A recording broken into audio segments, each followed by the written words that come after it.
Jeremy Saulnier has quietly been one of the most effective writer-directors speaking to our modern times. His brutal Green Room looked at rising neo-fascism in America's heartland, which terrifyingly coincided with Charlottesville, and the growing public appearance of white supremacist groups. While it is one of the best thrillers of the 2010s, it's also an incredibly confident film. A confidence that is clear in his most recent film, Rebel Ridge. A film that genuinely calls to the 1970s, not just in its conspiracy-filled rage, but in its patience. Looking at the American consciousness in the 2020s, and its hollow cries for reform as a way to hide the horrifying images of its reality. I've often heard people yearning for the action thrillers of the past, for great B-movie stars, tight writing, and a blood-boiling plot to give our characters the chance of revenge. I feel this most often for the work of the 1970s, an era marred in conspiracy and a growing distrust for the systems in which we uphold, in particular our justice system. I think of the grimy films of Sidney Lumet, films that have you angry from the jump, and only build in its seething anger as they continue. These films help reflect the times they were born out of: Watergate, the Vietnam War, and the constant fear of assassinations. Quickly, the anger of the 70s, though, turned into the satires of the 80s, but the anger never left. Rebel Ridge feels like it takes up right where the 70s left off. It's a film that knows its own path. From the start, we know that Terry is facing an uphill climb, as he represents a common image to the American public: a black Muslim man chased down by cops. The audience is already bought in on the character, as we see an all too common occurrence of police brutality. Aaron Pierre plays Terry with an intense restraint, a man with clear moral code from his time in the Marines, with all of his lovely quippy acronyms, but also in the image of his tattoo, a crescent and star, the symbol of Islam. Quickly, Terry is placed into a set of maze-like traps set by the police officers, who quickly take his money and leave him on the outside looking in as he heads to pay his cousin's bail, who is currently being held on petty possession of weed.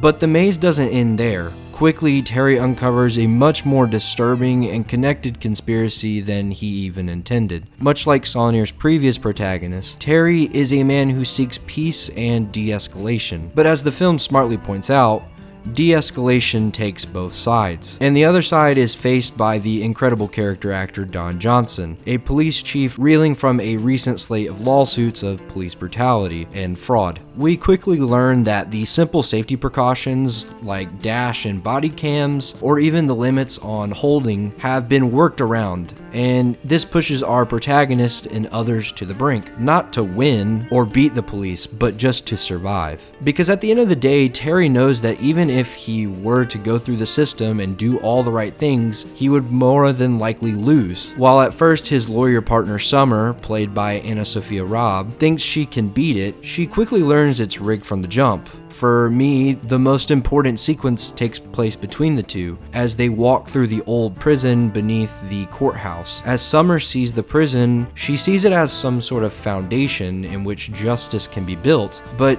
Terry sees the prisons for what they were, especially in the South. But his ticket to survival is what I think makes the film incredibly modern and inherently cinematic: the footage. In particular, footage of cops' behavior. But the fact that the footage exists gives life to these characters. In 2020, America was moved by images. In particular, the images of George Floyd's murder by a police officer. There was a loud public outcry, and of course there were legitimate groups of people that protested for the conviction of the police officers and a continued push for reform and even defunding. This movement quickly petered out. Post the election, like many domestic issues in America, it was put on the back burner. The George Floyd Act stalled out in the Senate and has yet to be passed. But for many Americans, it was a job well done. Not because change was made, but because the image was off their screen. Ultimately, Saulnier, and by extension Terry, understands this. As it ends, he is clutching the video recorder because why should he trust the system? He knows he can't change the system, but he hopes to survive it. Rebel Ridge is a rare action thriller in which its socio-political ideas feel equally connected to the cinematic language as they do to our modern times. While its themes are brutal and often the film leans into its patience, it's an incredibly thrilling watch. Aaron Pierre puts just the right amount of sauce into every line delivery. Its humor is reminiscent of the brutal action works of the 80s, similar to Predator and First Blood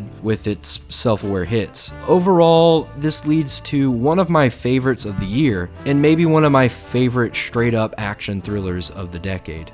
And I think that this is a strong 4 out of 5 stars. And for my recommended double feature, I would recommend Green Room, directed by Jeremy Saulnier as well. And I think that this is also just a really incredibly violent and brutal action thriller. While Rebel Ridge is a little soft in its violence, if you're wanting to find the violence, you'll find it with Green Room. But I also think the violence matches the brutal and intense performances of the film, along with its punk rock attitude that the film is pulling from, because, you know, it's based around a punk band.